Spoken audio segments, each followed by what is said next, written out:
स्वामी विवेकानंद का दिमाग इतना तेज था कि वे जो भी पढ़ते थे वो उन्हें पेज नंबर सहित याद रहता था। उनके इतने तेज दिमाग के पीछे क्या राज था? ऐसी कौन सी टेक्निक थी जिसकी वजह से उनका दिमाग इतना तेज हो गया था? यदि आपने उस टेक्निक को जान लिया तो आपका दिमाग भी स्वामी विवेकानंद की तरह तेज हो सकता है। इस वीडियो में आप उसी टेक्निक के बारे में जानने वाले हैं, इसलिए इस वीडियो को शुरू से लेकर आखिर तक पूरा देखें। यह वीडियो आपकी पूरी जिंदगी बदल सकता है। एक समय था जब स्वामी विवेकानंद आपके और हमारे जैसे सामान्य व्यक्ति थे और वे ईश्वर प्राप्ति के लिए कई सालों तक सच्चे गुरु की तलाश में इधर उधर भटक रहे थे। जब भी विवेकानंद जी किसी गुरु के पास जाते और पूछते, क्या आपने ईश्वर को देखा है? तो ज्यादातर गुरु कहते, नहीं, देखा तो नहीं, लेकिन ये देखो, इस किताब में लिखा है। विवेकानंद जी जब पहली बार रामकृष्ण परमहंस जी से मिले तो बोले, क्या आपने ईश्वर को देखा है?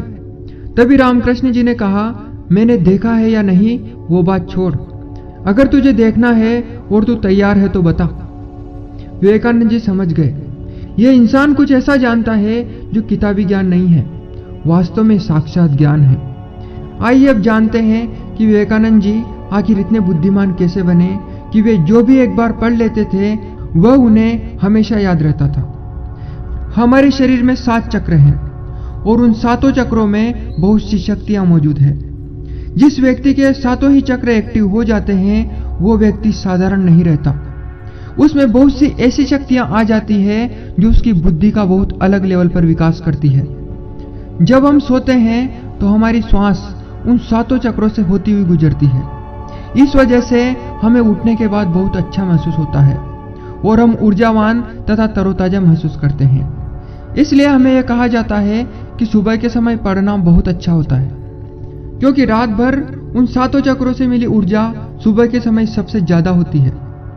अब सवाल यह उठता है कि क्या ऐसा कोई रास्ता है कि जागते हुए भी हमारी श्वास उन 7 चक्रों से होकर गुजरे और 24 घंटे हमारी एनर्जी 100% रहे और हम दिन भर काम करते हुए भी उतना ही फ्रेश महसूस करें जितना हम सुबह उठने के तुरंत बाद महसूस करते हैं? इसका जवाब है हाँ, ऐसा संभव है। महान योगियों और स्वामी विवेकानंद जैसे लोग इस रहस्य को अच्छी तरह जान चुके थे और इसका उपयोग करना भी वे सीख गए थे। लेकिन आप इसका प्रयोग किस तरह कर सकते हैं, अब इसके बारे में जानते हैं। एक बार किसी ने जीसस से पूछा, ईश्वर प्राप्ति के बाद कैसा महसूस होता है? जीसस ने जवाब दिया, जहां ईश्वर होंगे वहां समय नहीं होगा। समय नहीं होने का मतलब क्या है? क्या आपने कभी किसी पेड़ या पानी को ध्यान से देखा है या गाय बैल को ध्यान से देखा है? वो एकदम शांत अवस्था में कुदरत से तालमेल बिठाकर रहते हैं और स्वामी विवेकानंद जी की भी वही अवस्था थी। जब हम पूरी तरह से शांत हो जाते हैं तो हमारी श्वास उन 7 चक्रों से होकर गुजरने लगती है। जब श्वास उन 7 चक्रों से होकर गुजर रही हो उस समय आप जो भी पढ़ेंगे या कार्य करेंगे वो पड़ा हुआ उन 7 चक्रों से होकर आपके मस्तिष्क और शरीर के कोने कोने में समा जाएगा। इसे हम कुछ इस तरीके से समझते हैं। अभी आप शांत हो जाइए, लंबी सांस लीजिए और ये कहिए, आज से मेरी किस्मत बदलने वाली है। आज से मेरी किस्मत बदलने वाली है। आज से मेरी किस्मत बदलने वाली है। आज से मेरी किस्मत बदलने वाली है। वीडियो को पॉज कीजिए और अभी आप यह करके देखिए। अगर आपने श्वास लेते समय शांत मन से यह कहा होगा तो अब आपकी श्वास थोड़ी ठंडी और एनर्जी से भरी हुई महसूस हो रही होगी।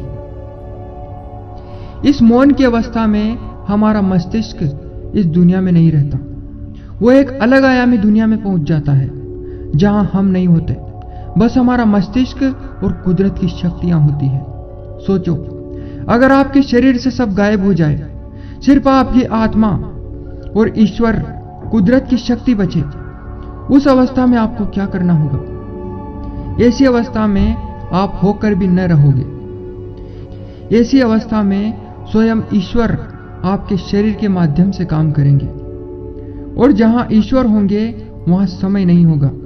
इसका अर्थ यही है कि जब हम पूरी तरह से शांत हो जाते हैं उस वक्त हम शरीर ना होकर पानी, मिट्टी, हवा, आग और आसमान की भांति हो जाते हैं और केवल हमारी आत्मा और प्राण शक्ति मात्र बचती है, जो कि कुदरत की शक्ति के साथ एक हो जाते हैं और आपके जीवन में चमत्कार होने लगते हैं। एक योगी जब मौन शांत रहकर किसी कार्य को करता है तो कुदरत की शक्ति उसके शरीर के 7 चक्रों में प्रवेश करती हुई उस कार्य को करवाती है।